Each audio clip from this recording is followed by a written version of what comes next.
Welcome back to the channel. This is the Action Figure Grader, and we've got a nice mixed lot of just about everything. We've got loose complete figures, some loose graded, some budget-friendly mint-on cards, and a few vehicles and play sets sprinkled in. So just kind of a nice mishmash of different items that all sold on eBay recently to give you guys an idea of prices out there. Now's kind of a dicey time to be looking, because some of the prices from 6 months ago may not apply anymore. You might be getting things a lot cheaper just with the potential for a recession seems to be heating up a little bit. A lot of the rumors, obviously the stock market's cratering. So I think the bottom line is just be really careful when you're buying right now, not to overpay. Try to get those auctions where you can, because I think prices are going to be coming down, at least in the short term. I mean, I think long term our economy is going to be fine, but short term we're probably going to see a little bit of pain as things kind of adjust on the economy here. So first, let's start off with some loose graded. I thought this was an interesting one. I saw it right before I left for a work appointment. I put it on my watch list. I was like, I got to send this one out because somebody's going to want to buy this. And by the time I got back, it had already sold. So it was a UKG 85%, but it was labeled a split COO. So it had a Hong Kong COO, and it also had a scar. I don't know what that means, other than potentially this is a Spanish figure where they mixed and matched some of the parts, because a true Spanish PBP would not have the Hong Kong COO on there. It would be a scar COO. And because it does have a scar COO mixed with the Hong Kong, it makes me think that this is probably somewhere during the time when the POC, Spanish POC, and Spanish PBP were kind of merging. And, you know, obviously the early Spanish figures used Hong Kong parts. The Spanish PBP factory made their own parts, and so they had a scar COO. And so I'm guessing that this is some kind of weird hybrid between a Spanish POC and a Spanish PBP. I have no idea. I really have no idea, but that's my guess, given that it was a split COO Hong Kong with the scar. First time I've ever seen this label, and, you know, it was listed for $225. So it is what it is. I just, you know, I didn't get a chance to really send it out to my Patreon supporters before it sold.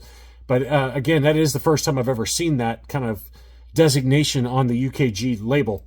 Another UKG, this one is a sensor scope R2D2 graded UKG 85%. That one sold for 180 pounds from our friend the Muffin Man over in the UK, which is $232. Look how beautiful that sensor scope R2D2 is. Very, very clean.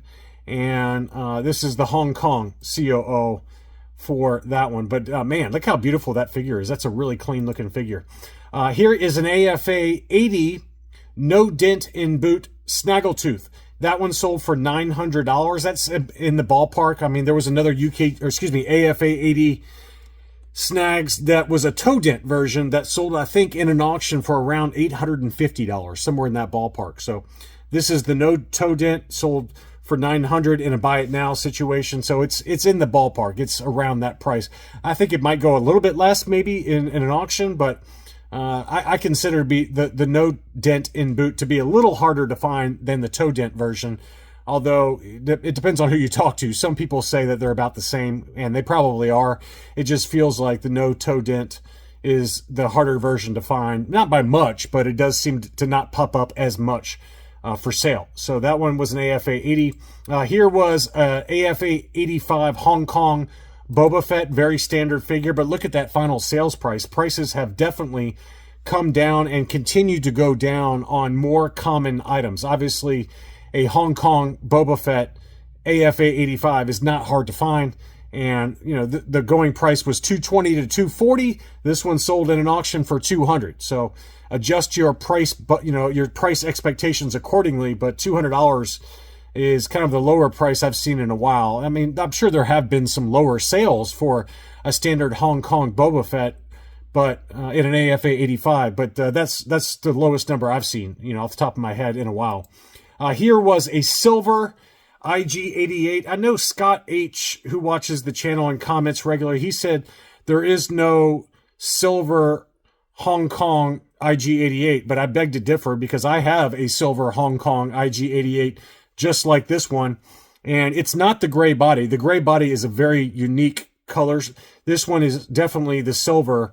I have a silver regular eyes IG-88. It's kind of tough to find though. I mean, I found mine on Certified Link in an auction that they had going for loose graded figures, but it's very tough to find this particular variant. Most, as he rightly pointed out, most of the silver IG-88s have hollow eyes, but there are some silver IG-88s that do have the standard eyes that are not hollowed. When I'm talking about the eyes, I'm talking about those two prongs below the red there. Those are usually hollowed out for the silver body IG-88. But it's definitely a unique color because I have the Hong Kong gray body, and then I have this one, and they are two totally different color styles in terms of the plastic. So that one was an AFA 85 plus, sold for $227.53. And now I've got some loose complete figures. Anderson Enterprises, who always sells on eBay. I don't know if I've bought from this seller or not. I think I have, but he had a bunch of really nice looking examples. This one is the Hollow Cheeks Tuscan Raider. Obviously one little paint splash on the back of the arm there. But that one is the Hollow Cheeks and in very good shape overall. That one sold for $305. Very dark bandoliers on that one. It looks a lot darker than even mine. But that's pretty typical for the Hollow Cheeks Tuscan Raiders, that you got the really dark paint scheme for the gloves, the face mask, and then the breathing apparatus and bandolier. It's a much darker brown color than the standard Hong Kong. So that one sold for $305. He also had another one of those orange cape squid heads. This one had a little stain on the back of the cape, but these are very desirable and do typically sell between $150 and about $180, sometimes more than that if they're very uniform and a little bit lighter in color than this one. This one was a little bit darker. And, just keep in mind the orange cape, the quote-unquote orange cape, is really a degraded brown cape. And this one was a little darker. You can kind of see the brown aspects, the brown hue to it. But there are some that really fade really bright, like a bright, bright orange. And those typically go for more money. But this one was, a little bit of a kind of a burnt orange. And that one sold for $165.50. And again, it's only a degraded cape, but people desire them, and so they do tend to go for a lot of money and do typically go in that $150 to $180 price range. You might see over $200 if it's a very bright, uniform orange.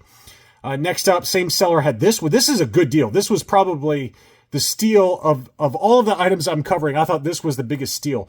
This is the Lily Letty Max Rebo with the correct Lily Letty piano, and I double checked it on Variant Villain, and that is correct. And you can see how bright blue this one is. The Lily Letty Rebo band is very tough to get a hold of. They're very pricey, and this one was a super clean example, very bright blue. You can see that it hasn't faded at all, and it's a different type of plastic than the standard version that came on US Max Rebo band boxes. So it doesn't degrade as easily as the standard US version for the head and the arms and legs. And you can see how uniform that is. That was a beautiful example of the Lily Letty, and it sold for $270. That was a good deal. That was a very, very good deal. Very tough to find figure. A couple of different Luke Stormtroopers sold. This one sold in an auction for $400. And then this one was a little cleaner and sold in a buy it now for $459. So again, adjust your price expectations, because for a while there, Luke Stormtroopers were going for $600 plus in near mint condition, as I would argue this one is. And now $400 to $450 seems to be kind of the going rate for a loose, complete, very clean Luke Stormtrooper. This was a very, very clean example and should grade very well, assuming everything's legit there. He's got the correct blaster, it looks like, and no discoloration to the arms or legs. So I think that one was a great deal at $459. And then back to Anderson Enterprises, he had a R2-D2 pop-up, obviously heavy yellowing on the sticker, as they almost all are these days. That one sold in an auction for $500. That's probably about 75 grade condition at best. Onto some playsets and vehicles. We had the Droid Factory. This one was loose complete and sold for $180 with the box. And then here's the Creature Cantina. A little bit of peeling on that sticker there on the doorway, but box was in pretty good shape overall. Not great, but pretty good. A very nice display piece. That one sold for $240 plus shipping. And then we had a loose complete working Imperial shuttle Tiberium. Is it Tiberium? Is that right? This is not the Tiberium, but this is the Emperor's shuttle, really. And I love this toy. I mean, I never had it growing up. There's something about it, though, that is just so over the top in terms of the size and the mechanics of it. And, you know, it's hard to believe that this actually got made for how little screen time it really had. But, man, what an awesome toy. Just an awesome display piece. That one sold for $400 plus $115 shipping. So big number on the Imperial Shuttle in a buy it now situation. Some budget-friendly mint-on cards that sold. Most of them budget-friendly, not all of them. This one was a 77A yellowed blister Death Star droid that sold in an auction for $132.50. Pretty decent deal for one that was just a nice display piece. Certainly not grade worthy in my opinion.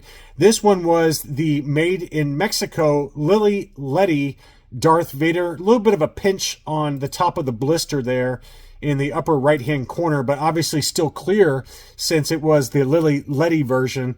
And that one sold for $240 on one bid. We had an AFA 75 plus for the tri-logo Anakin Skywalker, kind of a tougher one to find, and in higher grade. These have been going lately for big money. I mean, we've seen some AFA 85s that have gone for stupid money lately, but this was a 75 plus unpunched archival case. 75, 80, 85 were the subscores on that one, and that one sold for $360. We had an AFA 75, a Monomon unpunched Power of the Force card, and that one sold in an auction. I think this might have been a relist. It sold and then it got relisted again and it sold at $373 from a seller over in New Jersey that I bought from. Here was a fairly clean Luke Skywalker battle poncho. This one did have some light litho tears from where they probably tried to remove the price sticker. Punched example, and probably about 75 grade condition, maybe a low 80, but I would guess a 75 just because of those litho tears. That one sold for $385. Not a bad deal for a mint-on card, last 17 Luke Endor. And we had this R2-D2 pop-up lightsaber that sold mint-on card, unpunched. It did have some wear to the card. You can see some creasing in the upper portion of the card right above the Power of the Force logo. Probably, again, about a 75 grade. That one sold for 778 pounds, which is $1,006 US, but overall fairly clean. Again, probably about a 75 grade shape. This one was, I think, also a relist. This is that very rare ESB 6-pack, and this is loose complete, obviously. The original 6-pack came factory sealed, and it had 6 baggies inside for the characters that you see depicted here. If you have that if you have that one factory sealed, you want to protect it because it's very, very rare and very expensive. This is what the box looks like. You can see obviously some wear to the box, but even still, in loose complete figures with this box, it sold for $449. That just shows you how rare that box is, because essentially you're getting a bunch of loose figures, a catalog, and then this very rare box. So that rare box is worth a lot of money. And then finally, we're going to finish off with some graded bootlegs from Gold Star Tech. This is a 1990s Mexican bootleg, semi-articulated Ugnaught graded CAS 85 plus. This is a semi-articulated from the 1990s, $129.06 for that one. This was probably, of all the bootlegs I'm going to show you, this was probably the biggest steal. This was a CAS 75 Polish bootleg, unarticulated C-3PO. These are usually go ungraded for $150 to $200 easily, and this one sold for $113. That was a bargain of a deal, an absolute bargain of a deal there. And this is, again, probably really a second or a first generation Polish bootleg Han Hoth. It was labeled 1990s third gen, but I'm almost positive that this one is a first or second generation just based on the paint scheme for this one. And that one sold for $137.50. That was another bargain of a deal. Admittedly, the label is wrong on that one, but that particular color scheme, I think, screams first or second gen. And then here was a CAS 90 ATST driver.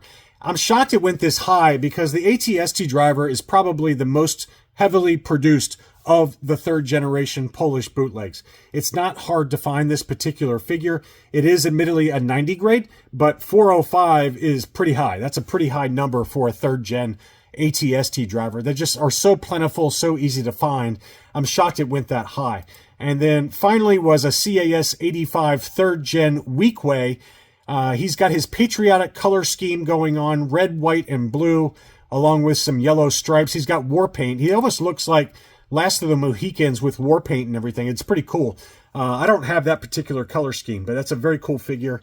And that one sold for $416, another big number for a third generation Polish bootleg, but I can understand the appeal because that color scheme is fairly difficult to find. I never got one when I was buying these left and right. So anyway, I hope you enjoyed this look for recent sales. Don't forget to leave me a like if you enjoyed the video. Thanks again for watching, and I'll be back soon.